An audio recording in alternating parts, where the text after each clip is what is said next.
नाज़रीन, भेरिया रोड ऐं उन जे भरपासे वारनि इलाइक़नि में ज़ैतून जो फसल मार्केट में अची वियो आहे, पर मुनासिब अघु न मिलण सबबि आबादगार परेशान आहिनि। रिपोर्ट करे रहियो आहे मजीद कीरियो।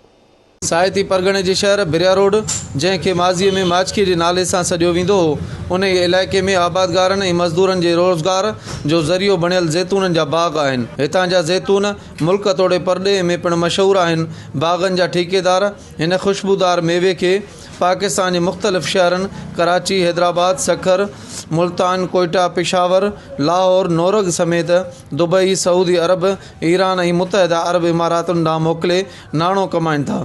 पर बदकिस्मतीअ सां हिन साल मौसमी हालतुनि सबबि ज़ैतूननि जो फ़सुलु देरि लहण करे हिकदमि पची तयारु थी मार्केट में पहुचण करे आबादगार ऐं ठेकेदारनि खे मुनासिब अघु न मिलण करे लखें रुपया नुक़सान थी रहियो आहे। ही बाग तक़रीबन जेको 10 खां 12 एकड़ ते मुश्तमिल आहे। तक़रीबन 1.5 लख रुपया एकड़ आहे, फी एकड़। हे जेके सर्दियूं ऐं पारा पिया उन में बाग जेके आहिनि से बिल्कुलु बीह विया।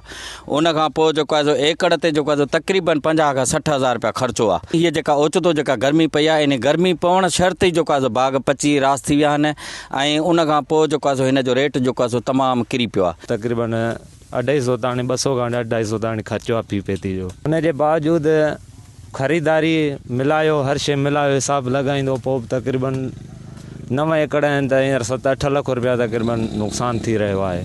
मौसम जे हिसाब सां हींअर गर्मी आहे जाम। असां बाग वरितो आहे 10 लख में ऐं हिन में असां पेतियूं सफ़ा तमामु घटि कढियूं आहिनि, छो त पहिरियां लॻी वई बीमारीअ जे बावजूदि ऐं हींअर तमामु गर्मीअ जे करे माल पची वियो आहे ऐं अघु बिल्कुलु न आहे। दलाल अघु ई कोन था ॾियनि। रेट बि कोन्हे, को वापारियुनि खे को बि फ़ाइदो कोन थो मिले हिननि ज़ैतूननि मां। गर्मी वधे थी, माल वहे थो हेठि ऐं 300 रुपया पेती ते ख़र्चा आॾे ताईं पहुचे थो। रेट आहे 150 रुपया पेती जो।